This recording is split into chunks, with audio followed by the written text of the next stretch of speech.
Hi student. GIT का online class में आप लोग का स्वागत है। और आज की क्लास में हम लोग जानने वाले हैं बेसिक अकाउंटिंग टर्म्स में एक्सपेंस और इनकम के बारे में कि एक्सपेंस होता क्या है, इसके कितने टाइप्स हैं, इनकम होता क्या है, इसके कितने टाइप्स हैं। वो आज की क्लासेस में एक एक करके स्टेप बाय स्टेप जानने वाले हैं, समझने वाले हैं और सीखने वाले हैं। तो चलिए इसको स्टार्ट करते हैं और इसको समझते हैं एक एक करके। बोलो मत तुम लोग, वो नोट्स घर पे पढ़िएगा, इसी में दिया हूं, बंद करके रखो और यहाँ ध्यान दो और आगे रजिस्टर बढ़ाते जाओ। तो सबसे पहले देखो, आज हम लोग समझने वाले हैं एक्सपेंस के बारे में।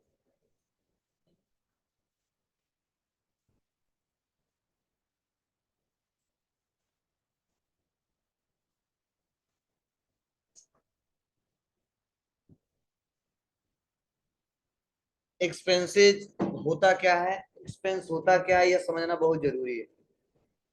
तो आप लोग घर से पढ़ के आए हो, कोई बताएगा एक्सपेंस क्या होता है? बताओ। किसी विशेष कार्य के लिए यूज करने के लिए स्पेंड करते हैं। चलो बैठो। नेक्स्ट। सामान को बनाने और बेचने के जितने चलो बहुत अच्छा, बैठो। नेक्स्ट। और कोई? मैंने बोला था ना घर से पढ़ के आइएगा। और कोई?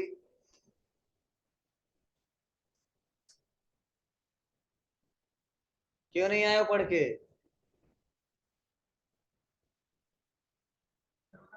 बताओ बाबू। बिजनेस ऑपरेशंस फॉरेन करने के लिए तो मतलब कास्ट मतलब खर्च करते हैं उसको स्पेंड करते हैं। जैसे रेंट हो गया, मेंटेनेंस कॉस्ट हो गया, सैलरी हो गया, ये सब उसमें आता है एक्सपेंस में। चलो बहुत अच्छा, बैठो। नेक्स्ट। और कोई? चलिए, हम जानते हैं तुम लोग कितना पढ़ते हो, क्या कहें हम। जो पढ़ के आए बहुत अच्छा बताए हैं। अब पढ़ लीजिए, हम भी पढ़ा दे रहे हैं। देखिए, सबसे पहले एक्सपेंस का सीधा सा मतलब है क्या? खर्च। क्या है? खर्च। ठीक है। तो अकाउंटिंग करते समय खर्च हम किसे कहेंगे, यह समझने की जरूरत है। ठीक है, खर्चा है कि नहीं है, कैसे हम डिसाइड करेंगे? कई लोग बिना खर्चे का उसको खर्चे में रिकॉर्ड कर देते हैं। ठीक है, तो यह कैसे समझना है, समझिएगा। जैसे सपोज एक बिजनेस है। ये क्या है? बिजनेस है, व्यापार। उस व्यापार को चलाने के लिए क्या, व्यापार को चलाने के लिए हम बहुत सारा पैसा लगाते हैं। ठीक है, बहुत सारा पैसा लगाते हैं। अब वो पैसा लगाते वक्त कहाँ पे, किसके लिए लगा रहे हैं, अगर यह जब तक डिसाइड नहीं होगा तब तक हम क्लियर नहीं कर पाएंगे कि एक्सपेंस है, कि एसेट्स है, या हमारा लायबिलिटीज है, या हमारा कैपिटल है।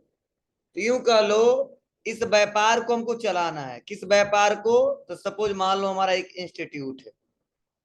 क्या है? एक जी। अब इस व्यापार को चलाने के लिए आप बताइए, सबसे पहले हमें जरूरी क्या है? एक इंस्टीट्यूट को चलाने के लिए, कंप्यूटर सेंटर को चलाने के लिए सबसे पहले जरूरी क्या? पहले तो हमको क्या चाहिए? एक बिल्डिंग चाहिए। बोलिए। बिल्डिंग चाहिए चाहिए। ठीक है।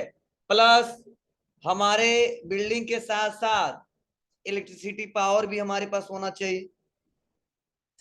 बोलो। जरूरी जरूरी है। और क्या क्या होना चाहिए? ठीक है। और भी हमारे पास बहुत सारे, लेकिन मेन जरूरी क्या है? अब आप बताओ, ये बिल्डिंग कोई जरूरी है आप ही का होगा? बोलिए। अगर आपका नहीं है तो क्या करना पड़ेगा उसको? रेंट पे लेना पड़ेगा। लेना पड़ेगा ना। चलिए, अब बताओ, हर महीने पावर कंज्यूम करेंगे, उस बिजली का बिल आएगा। ठीक है, वो हमें पे करना पड़ेगा। बोलिए। चलो अगर वहां पे वाटर का बिल भी आ जाएगा, उसको भी हमको पे करना पड़ेगा, जरूरी ही जरूरी है। ठीक है, वहां पे हमारे स्टाफ हैं बहुत सारे, उनको सैलरी देना, बोलो, यह जरूरी ही जरूरी है कि नहीं है? और भी जैसे बेंच पे आप लोग बैठ के पढ़ रहे हो, किसी कारण से टूट गया तो कारपेंटर को बुलाएंगे, वर्कर जो हमारा आएगा उसको वेजेज देना जरूरी ही जरूरी है, मजदूरी। मतलब उस व्यापार को चलाने के लिए, उस व्यापार को चलाने के लिए बहुत सारे पैसे हम लोग क्या करते हैं, खर्च करते हैं, लगाते हैं, उसी हम बोलते हैं एक्सपेंस। लेकिन ध्यान देना, इसमें भी कई लोग कंफ्यूजन में रहते हैं, एक्सपेंस किसे कहेंगे। सपोज इस बिजनेस को चलाने के लिए मुझे बिल्डिंग चाहिए और मैंने रेंट पे इसको ले लिया है, तो आप बताइए, अगर हमने इसको रेंट पे ले लिया है, अगर अभी रेंट दिया नहीं है, तो क्या हम उसको एक्सपेंस में रिकॉर्ड कर लेंगे? नहीं करेंगे। एक्सपेंस में रिकॉर्ड कब करेंगे? मतलब इस बिल्डिंग का हम लोग यूज करेंगे कब? पूरा 1 महीने। तब हम क्या करेंगे, उस महीने के लास्ट में, अगले महीने में 10 तारीख को रेंट पे करेंगे। क्या करेंगे जी? मतलब किराया देंगे। रेंट मतलब क्या है? किराया देंगे। अब ये जो किराया हम देंगे, अब हम अपने बुक ऑफ अकाउंट में लिखेंगे हमने एक्सपेंस किया है। अगर इसका बेनिफिट आप नहीं लिए, 1 महीना इस्तेमाल नहीं की, और रेंट आपने पहले ही पे कर दिया, रेंट आपने पहले ही पे कर दिया, क्या वो आपके व्यापार के लिए एक्सपेंस कहलाएगा? बोलिए, क्या आपके व्यापार के लिए एक्सपेंस कहलाएगा? नहीं कहलाएगा। तो क्या कहलाएगा बताइए? अगर एक्सपेंस न कहलाए और हम 1 महीने अभी यूज नहीं किए और पैसा हम पहले ही दे दिए, और तो हम अपने बुक ऑफ अकाउंट में क्या लिखेंगे, इसको किस नाम से रिकॉर्ड करेंगे बताइए? मतलब यूं कह लो कि हमने रेंट जो दिया है, क्या दिया है? एडवांस दिया है। क्या दिया जी? एडवांस दे दिया। तो आप बताओ, जो एडवांस पैसा रेंट के लिए दिया हमारे व्यापार के लिए क्या कहलाएगा? अगर यह कंसेप्ट नहीं समझे, ठीक है, तो ये नहीं बता पाओगे, कोई क्वेश्चन पूछेगा नहीं समझा पाओगे। ये हम कल पढ़ाए थे आपको, और कोई कब पढ़ाए थे अभी बता रहे हैं। कैपिटल होगा, अच्छा, लाइबिलिटीज हो जाएगा, गुड्स हो जाएगा, हम रेंट बेच रहे हैं। चलिए बोलिए, क्या होगा? क्यों एसेट्स होगा बताइए?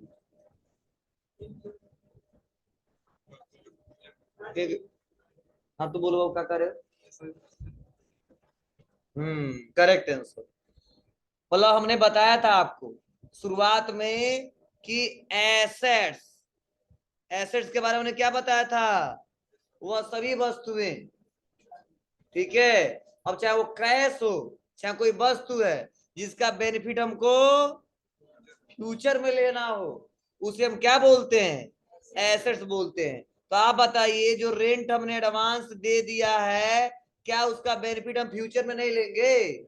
लेंगे। मान लो हम अप्रैल में अभी हम उसमें रहे ही नहीं, उसका यूज किए ही नहीं, अभी अप्रैल आने वाला, मार्च चल रहा था, मार्च तक हमने यूज किया है, और अप्रैल आते ही वो पैसा मालिक ले लिया, तो हम इसे एडवांस लिखेंगे ना। और एडवांस है, और यह पैसा हमको बेनिफिट देगा कब? फ्यूचर में। मतलब अप्रैल भर पूरा उसमें काम करेंगे, लड़कों को पढ़ाएंगे या जो भी करना वो करेंगे, उसका 1 भी रुपया हम चार्ज नहीं देंगे, और इसीलिए पैसा एडवांस हमारा क्या कहलाएगा? एसेट्स कहलाएगा।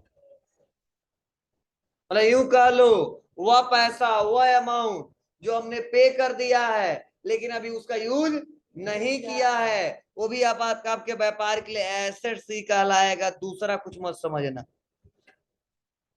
लेकिन वही अगर हम अप्रैल में यूज कर लिए, मई में भी यूज कर लिए और दोनों महीने का रेंट अभी पे नहीं किया तो क्या कहलाएगा? बोलिए, यहीं पे चेंज हो जाएगा और हमारे व्यापार के लिए लायबिलिटीज कहलाएगा। क्योंकि मैंने बोला था ना, ये कंसेप्ट जिसको समझ में नहीं आएगा काम नहीं कर पाएगा। मतलब ये 2 महीने का पैसा किसी कारण से हमारा व्यापार नहीं चला, दुकान नहीं चला, फीस नहीं जमा हुआ, तो हम रेंट नहीं दे पाए, तो हमारे व्यापार के लिए कर्ज चढ़ जाएगा। कब का? अप्रैल और मई का। लेकिन अप्रैल में काम किया और उसी समय पेमेंट कर दिए तो क्या कहलाएगा? एक्सपेंस कहलाएगा। मतलब बेनिफिट लिया, पैसा दे दिया। मई में बेनिफिट लिया, पैसा दे दिया तो क्या कहलाएगा? एक्सपेंस कहलाएगा। क्लियर है सबको? चलिए ध्यान रहे, या आना चाहिए। जैसे मान लो इसी जीआईटी में बहुत सारे स्टाफ काम करते, तो उनको सैलरी सर देते होंगे कि नहीं देते होंगे? देते होंगे। मान लो हमको ही वो सैलरी देते, तो अगर कभी कोई ऐसा हो जाता है तो हमको जरूरत पड़ जाता है ज्यादा पैसे का, तो बताओ काम इनके यहाँ कर रहे हैं तो एडवांस दूसरे यहाँ मांगेंगे?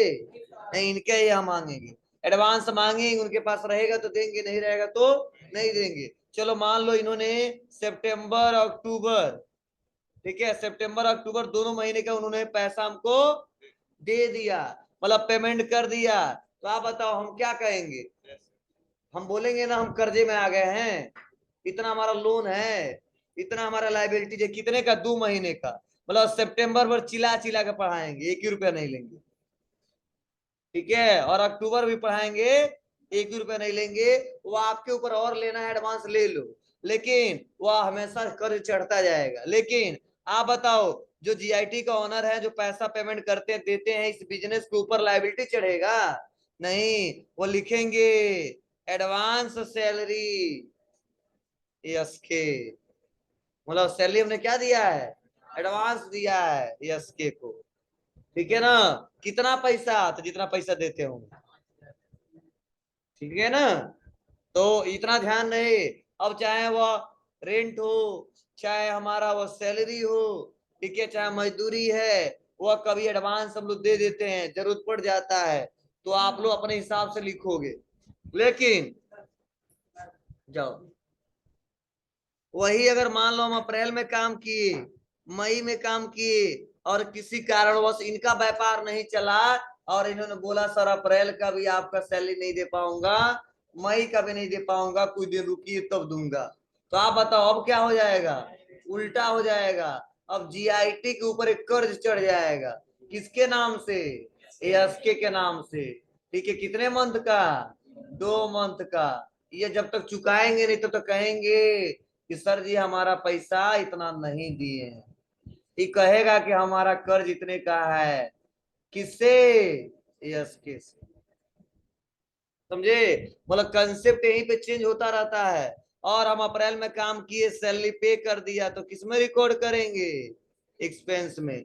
मई में काम किए, सैलरी पेमेंट कर दिया, किस में रिकॉर्ड करेंगे? एक्सपेंस। इतना क्लियर है? मतलब यूं कह लो, एक शब्द में बताना तो क्या बता सकते हो? जिसका बेनिफिट ले चुके हैं और तब पैसा दे रहे हैं, वही हमारे व्यापार के लिए क्या कहलाता है? एक्सपेंस कहलाता है। जिसका बेनिफिट फ्यूचर में लेना है, वो हमारे व्यापार के लिए एसेट्स कहलाता है। जिसका बेनिफिट ले चुके हैं, अभी पैसा दिए नहीं है, वो क्या कहलाता है? लायबिलिटीज कहलाता है। अब बताओ यही पे क्या जनरेट होता है? एक कंसेप्ट आपको समझना होगा। यही कंसेप्ट कई लोग नहीं समझा पाते हैं और कई लोग समझ नहीं पाते हैं, अकाउंटिंग सही से कर ही नहीं पाते, और वही आगे चल के रट्टे से काम नहीं चलता है। ठीक है, रट्टाफिकेशन नहीं होना चाहिए, क्लियर आपको पता होना चाहिए, तब अच्छे से आप काम कर पाएंगे और सही तरीके से। बोलिए, कोई दिक्कत तो नहीं है? एक बार और बताइए, कौन कहा जाओ घूमू? हो जाएगा बाबू।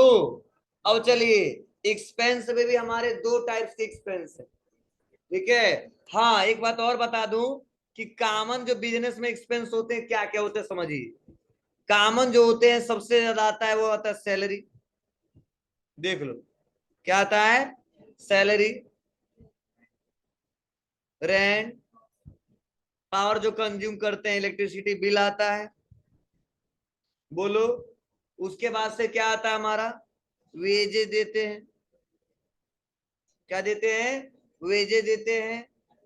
उसके बाद से कभी कभी हम लोग इंटरेस्ट पेड कर देते हैं, कभी कभी कमीशन पेड कर देते हैं, ठीक है, परचेज करते हैं। बोलो, पोस्टेज का खर्च दे देते हैं। ये सब कॉमन है जो हर एक व्यापारी के साथ आता है। मतलब इम्प्लाई रखे तो सैलरी देना है, बिल्डिंग लिए है तो रेंट देना है, बिना बिजली का काम चलेगा नहीं, वर्कर भी होने चाहिए, ठीक है। कभी कभी हम लोग इंटरेस्ट पेड कर देते हैं, अगर टाइम से पैसा नहीं दिए तो कमीशन हमको देना पड़ता है कभी कभी। कभी कभी हमको क्या करना पड़ता है यहाँ पे, ये क्या लिखा हूँ जी, क्या, हाँ परचेज। उसके बाद से यहाँ पे पोस्टेज का एक्सपेंस, मतलब डाक का खर्च, ये सब हमको कॉमन है, ये हमको पे करना ही करना होता है हर एक व्यापारी के साथ। खर्चे तो बहुत हैं, छोटे छोटे गिनने लगोगे तो बहुत सारे मिलेंगे, लेकिन कॉमन हर एक व्यापार में ही आता है, ठीक है। अब चलिए, हमारे एक्सपेंस के टाइप्स कितने हैं, तो 2 टाइप्स के होते हैं, पढ़े होगे तो जानते होगे। पहला हमारा होता है, वह होता है इनडायरेक्ट। क्या होता है जी, इनडायरेक्ट। और जो दूसरा होता है वह होता है डायरेक्ट। कितने लोग घर से पढ़ के आए हैं बताएंगे, बताओ बाबू, बताओ जो हाथ उठाया था। जितना आता है उतना पढ़ाओ, मुझे अच्छा लगे, बताओ। कुछ तो पढ़ के आए होगे, बताओ बाबू। हाँ बताओ, तुम ही बताओ।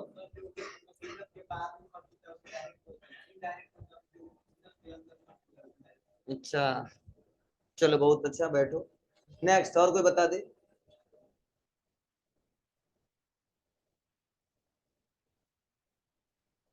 बोलो जी। अरे यार काहे लिए कहे थे पढ़ के आना है, बताओ बाबू। ए शांत रहो, सुन लो, नहीं पढ़ गया तो सुन लो। बोलो बाबू।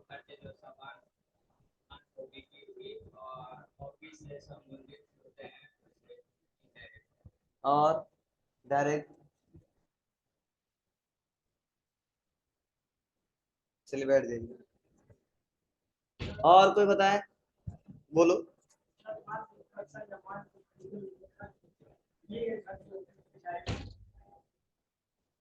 एक बार और बोलो तो।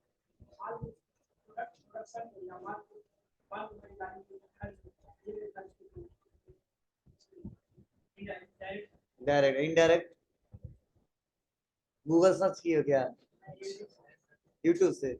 चलो बहुत अच्छा, जो पढ़ के आए हैं थोड़ा बहुत तो सीखे, कुछ हम सिखा देंगे, अच्छा और अच्छे से आ जाएगा।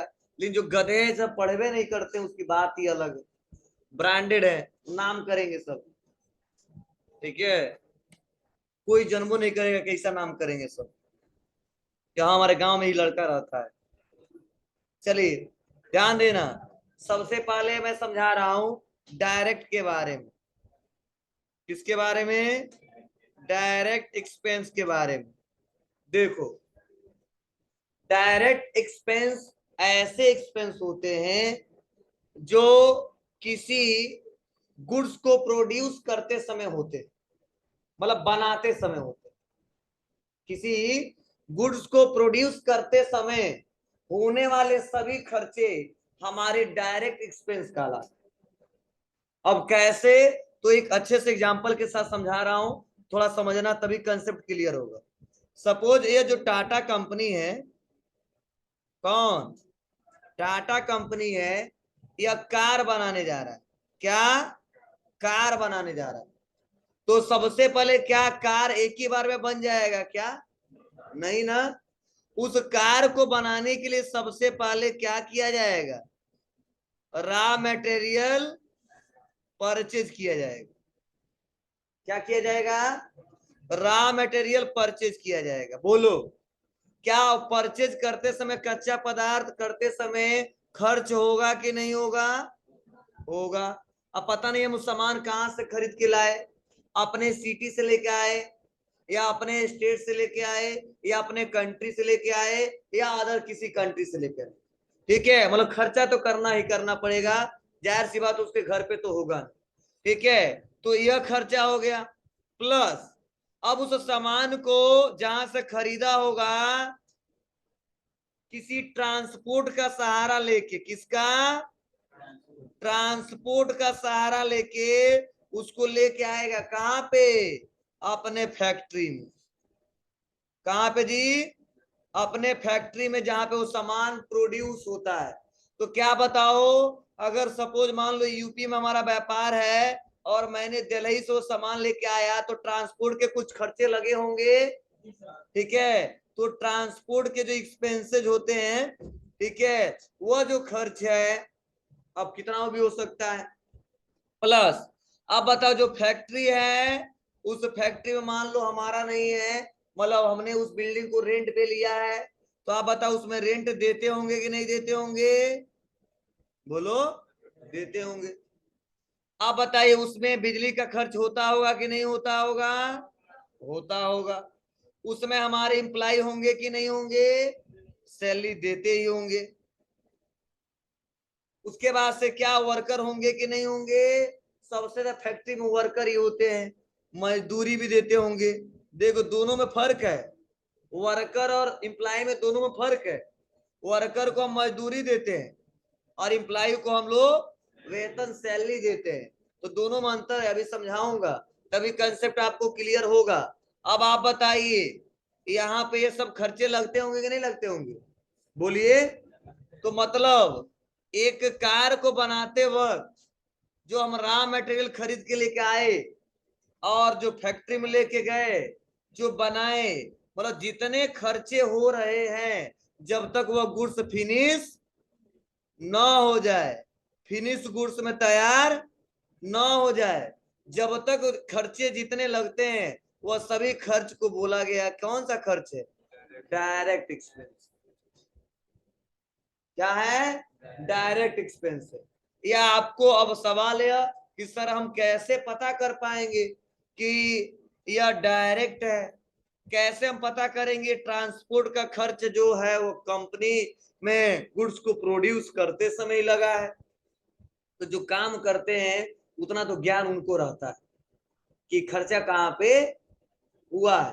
फिर भी कोई बात नहीं, अगर आप नहीं पता कर पाते हो तो कुछ कॉमन ट्रिक्स पढ़ा रहा हूं, जो आपको अगर याद रहेगा तो आप बता दोगे कि वो डायरेक्ट है या इनडायरेक्ट।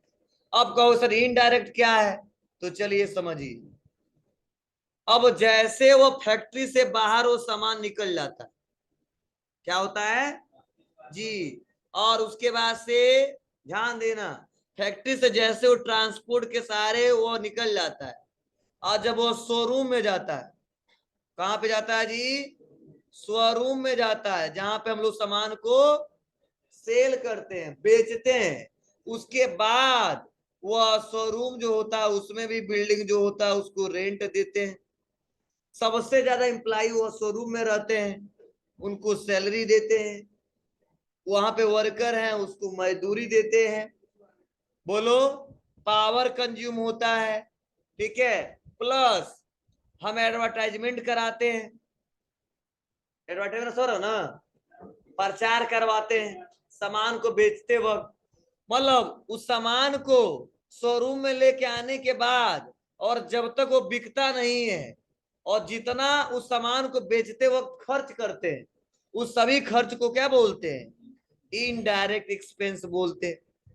कई बार एजेंटों का सहारा ले लेते हैं, कई सारे एजेंट को पकड़ कर रहते हैं, हमारे पास कस्टमर पकड़ के लेके आते रहना, हम तुमको क्या करेंगे, कमीशन देंगे, क्या देंगे, कमीशन देंगे। मीन्स फैक्ट्री के बाद जब निकल जाता है और शोरूम में आ जाता है, और शोरूम के बाद से जितने हम खर्चे करते हैं जब तक वो सेल ना हो जाए, सभी खर्चे क्या बोले जाते हैं, इनडायरेक्ट एक्सपेंस बोले जाते हैं। क्लियर है सबको। लेकिन इसमें भी, शोरूम में भी और फैक्ट्री में कुछ ऐसे वर्ड जो कॉमन है, वो हर जगह डायरेक्ट ही माना जाता है। क्या माना जाता है, डायरेक्ट माना जाता है। और सैलरी और फैक्ट्री में भी कुछ ऐसे वर्ड है जो हर जगह इनडायरेक्ट ही माना जाता है। अब कोई कैसे, ये तो कंफ्यूजन में आ गए, अब सब समझा के फिर से उधर ही लेके चले गए आप। ठीक है, तो चलिए यह हम समझा रहे हैं, इसको आपको पढ़ना पड़ेगा, याद करना पड़ेगा, रटना पड़ेगा, समझना होगा। तो देखो, अगर केवल आ गया सैलरी, क्या आ गया, सैलरी, तो आप मुझे बता दो कि सैलरी सबसे ज्यादा पे कहां पे करते, फैक्ट्री के अंदर या अपने शोरूम के अंदर? बोलिए। सबसे ज्यादा सैलरी हम अपने शोरूम के अंदर पे करते हैं। किसके करते हैं जी? शोरूम के अंदर। क्यों बोलो? क्योंकि वहां पे एम्प्लाई ज्यादा रहते हैं, एम्प्लाई ज्यादा रहते हैं, और जब तक वो सामान न बेचे तब तक उसको सेल करते समय बहुत सारे एम्प्लाई बहुत ज्यादा मेहनत करते हैं, तब वो सामान बिकता है। ठीक है, तो इसीलिए वेतन जो सबसे ज्यादा देते हैं ना, फैक्ट्री के अंदर नहीं देते हैं। इम्प्लाई सबसे ज्यादा जो रखते हैं ना, वो फैक्ट्री के अंदर नहीं रखते। किसके अंदर रखते हैं? शोरूम के अंदर। क्योंकि फैक्ट्री के अंदर ना हमारे इम्प्लाई दो चार ही रहते हैं, एक बहुत होगा तो एक अकाउंटेंट रख लेंगे लोग, एक सुपरवाइजर, दो चार सुपरवाइजर रख लेंगे लोग, मैनेजर रख लेंगे, इसके अलावा क्या रखेंगे? कुछ नहीं रखेंगे।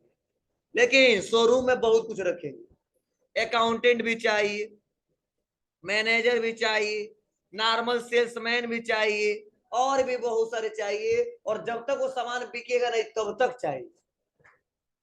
समझे ना? इसीलिए सैलरी सबसे ज्यादा कहां पे देते हैं हम लोग जी? अपने उस फर्म के अंदर, शोरूम के अंदर। और इसीलिए ये हमारा सैलरी जो है वो माना जाता है क्या? Indirect expense. क्या बोला जाता है? Indirect expense. अब कहो सर कैसे आप डिसाइड कर दिए? मान लो सैलरी ज्यादा है शोरूम की तरफ, तो मैंने बोला था ना शोरूम में होने वाले खर्च क्या बोले जाएंगे? इनडायरेक्ट। इसीलिए हमने आपको बता दिया केवल सैलरी लिखा जाए तो आप बता देना क्या है, या इनडायरेक्ट है। लेकिन लिख दे वहां पे फैक्ट्री सैलरी, तब तब बताना वो डायरेक्ट है। जो साफ साफ लिख दिया कहाँ का खर्चा है जी, तो अगर फैक्ट्री सैलरी लिख दे तो आप क्या लिखोगे? डायरेक्ट। आप कुछ ना लिखे तो क्या लिखोगे जी? चलो आप बताओ, वेजेज अगर आ जाए तो वेजेज तो दोनों जगह आएगा, शोरूम में भी आएगा और फैक्ट्री में भी आएगा। तो आप बताओ मजदूरी सबसे ज्यादा कहाँ देंगे? फैक्ट्री के अंदर देंगे कि शोरूम के अंदर देंगे? फैक्ट्री के अंदर। क्यों? क्योंकि फैक्ट्री के अंदर वर्कर ज्यादा होते हैं, 1,000, 2,000, 10,000, 20,000, लाख लोग वर्कर रहते हैं, और वर्कर को हम लोग वेजेस देते हैं, मीन्स मजदूरी देते हैं। और मजदूरी सबसे ज्यादा किसके अंदर देते हैं? फैक्ट्री के अंदर। और इसीलिए बोला जाएगा क्या है? डायरेक्ट है। मतलब आप लोग गूगल से पढ़े हो कि नहीं पढ़े हो, यूट्यूब से पढ़े हो कि नहीं पढ़े होगे, थोड़ा बहुत कंसेप्ट लोग बताए होंगे, और मैंने भी कंसेप्ट बता दी तो और भी अच्छे से क्लियर हो गया। ठीक है, मैंने एक जगह से नहीं पढ़ा है, 20-25 टीचरों का ज्ञान लिया है, तब एक बार हम डिटेल में आपको पढ़ा देते हैं, आपको समझ में आ जाता है। ठीक है, तो जब अच्छे से डिटेल में उसको पढ़ोगे नहीं, मतलब किसी भी टॉपिक को पढ़ाते समय हमको 1-2 महीने लगता है कि उसको अच्छे से हम स्टडी कर ले, पढ़ ले, समझ लें, तब हम आपको समझा सके, बता सके। ठीक है, अदर किसी टॉपिक को हम कहाँ इतना समझाते थे। ठीक है, क्योंकि उतना बहुत ज्यादा समझाने वाला नहीं है, या ये रटने वाला नहीं है, समझने वाला है। ठीक है, तो केवल हम बुक से पढ़ के नहीं पढ़ा दिए हैं, बहुत सारे टीचरों से मैंने पढ़ा है, कई सारे सीए हैं, ठीक है, चार्टेड अकाउंटेंट हैं, बहुत सारे गूगल पे बहुत सारे ऐसे लोग हैं जो बहुत ब्रांडेड है, लेक्चरर है, अच्छे अच्छे से पढ़ाते हैं। तो 2-4 लोग से पढ़ के उनका एक अच्छे से कंसेप्ट ला के मैंने आपको पढ़ा दिया, समझा दिया। अब पढ़ाते पढ़ाते अभ्यास हो जाता है, एक्सपीरियंस हो जाता है, तो अपना हम लोग शेयर कर लेते हैं। ठीक है, तो पढ़ना पड़ेगा। और आप गूगल पे, यूट्यूब पे पढ़े होंगे, देखिए भी होंगे, अलग अलग टीचर अपने अपने भाषा में समझाते हैं, बताते हैं। ठीक है, और तो जो आपको लैंग्वेज समझ में आता हो आप लोग पढ़ते हो। यहाँ तक क्लियर है सबको?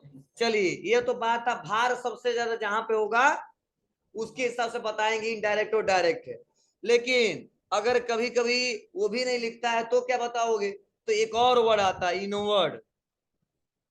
क्या आता है? इनवर्ड। और एक आता है आउटवर्ड। तो जब इनवर्ड आ जाए तो समझ जाना फैक्ट्री के अंदर की बात की जा रही है, और जब आउटवर्ड आ जाए तो समझ जाना फैक्ट्री से बाहर की बात की जा रही है, मतलब यूं कह लो शोरूम की बात की जा रही है। मीन्स इनवर्ड मतलब फैक्ट्री के अंदर की बात की जा रही है, आउटवर्ड मतलब फैक्ट्री से बाहर की बात की जा रही है। तो कई बार आ जाएगा इनवर्ड रेंट, तो क्या समझोगे, डायरेक्ट है। कई बार आ जाएगा आउटवर्ड रेंट, तो क्या समझोगे, इनडायरेक्ट है। बस यही कॉमन है, इसके अलावा कोई दूसरा नाम है नहीं है। समाया। तो इनवर्ड आउटवर्ड बार बार आता है क्वेश्चन सॉल्व करते समय, तो क्लियर होना चाहिए। इनवर्ड मतलब फैक्ट्री की बात की जा रही है, आउट मतलब फैक्ट्री से बाहर की बात की जा रही है। तो फैक्ट्री की बात की जा रही है तो डायरेक्ट है, फैक्ट्री से बाहर की बात की जा रही है तो इनडायरेक्ट। मतलब जब साफ साफ नाम लिख दे तो उसके हिसाब से बनाएंगे, जब नाम ना लिखे तो देखना भार सबसे ज्यादा कहां पे है, उसी के हिसाब से डिसाइड कर लेंगे कि क्या है कैसे। क्लियर है सबको, इसमें किसी कोई दिक्कत। चलिए, तो मुझे लगता है डायरेक्ट भी समझ में आ गया होगा और इनडायरेक्ट भी समझ में आ गया होगा। चलिए, आज पूरा 1 घंटा बीत गया हमारा डायरेक्ट और इनडायरेक्ट और एक्सपेंस के बारे में। ठीक है, इनकम में बहुत ज्यादा समझाना नहीं है, 2 मिनट लगेगा, समझ लीजिए। इनकम देखो ध्यान देना, इनकम हमारे व्यापार का मेन इनकम का स्रोत होता है। जैसे मान लो हमारा ये जीआईटी है, तो हमारा इनकम का मेन स्रोत क्या है, आपका फी, बोलो। और अगर नॉर्मल कोई व्यापारी है, उसका इनकम का स्रोत क्या है, प्रोडक्ट जो बेचेगा मतलब सेल करेगा वो है, बोलो। तो हम यहाँ पे सर्विस सेल करते हैं और यहाँ पे ये क्या करते हैं लोग, प्रोडक्ट सेल करते हैं। मतलब रियल में सबसे ज्यादा इनकम का मेन स्रोत यही तो है जी। मतलब सबसे ज्यादा आय जो अर्न होता है वह किससे होगा, आप फीस जमा करो उससे होगा, बोलिए। और अगर कोई प्रोडक्ट बेचता है तो प्रोडक्ट जब कस्टमर खरीदेगा तो उससे होगा। तो इसीलिए सेल्स को हम क्या मानते हैं, ये हमारे व्यापार के लिए क्या है, इनकम का एक स्रोत है। दूसरा क्या होगा, कभी कभी हमको कमीशन मिल जाएगा, रिसीव हो जाएगा, कमीशन रिसीव हो जाएगा तो हमारा इनकम हो जाएगा। कभी कभी ब्याज रिसीव हो जाएगा, इंटरेस्ट रिसीव, तो वह इनकम हो जाएगा। कभी कभी हमको डिस्काउंट मिल जाएगा, क्या मिल जाएगा, डिस्काउंट रिसीव हो जाएगा, तब इनकम हो जाएगा। मतलब इनकम बहुत ज्यादा नाम नहीं आता है, 2-4 नाम आते हैं बार बार। ठीक है, मतलब व्यापारी जिस वस्तु का व्यापार करता है वो वस्तु उसके लिए क्या कहलाता है, गुड्स कहलाता है।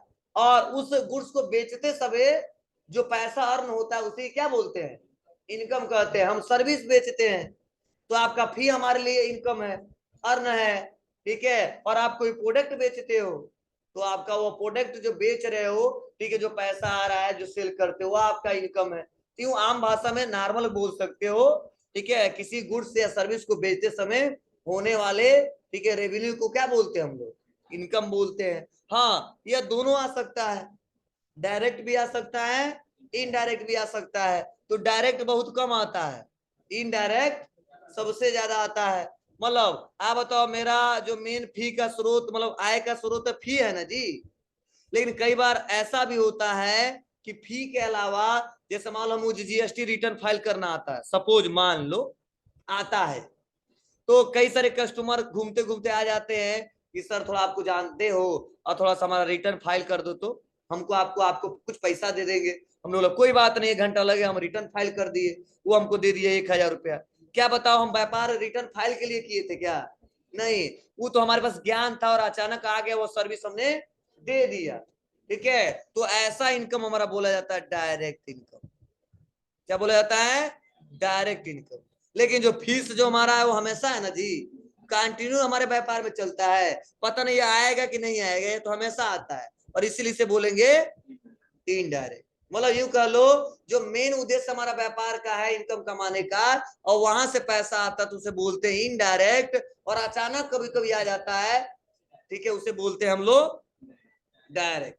जैसे सपोज आपका कोई व्यापार है और आप डेली पेपर मंगवाते हो, क्या मंगवाते हो, पेपर मंगवाते हो। लेकिन आप तो डेली आपका किराना का दुकान है उससे बेचते हो तो इनकम होता है, तो आपका इनडायरेक्ट हो जाएगा। लेकिन जो पेपर मंगवाते मंगवाते इकट्ठा हो गया और वो हो गया 20 किलो, तो क्या तुम्हारा मेन उद्देश्य पेपर बेचना था, नहीं, लेकिन उस पेपर को बेच दिया और मिल गया 500 रुपया, वो भी तो पैसा कहीं फेंक दोगे, रखोगे ना, कहोगे हमारा इनकम हुआ, लेकिन इसको किसमें रिकॉर्ड करोगे, डायरेक्ट इनकम,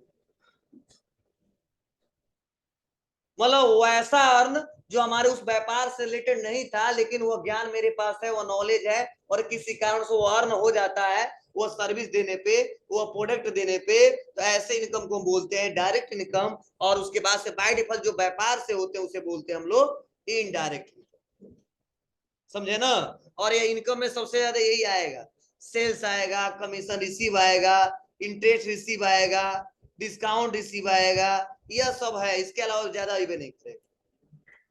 क्लियर है? चलिए बुक आप लोग पढ़ लीजिएगा, जो नोट्स हमने दिया है, ठीक है, जितना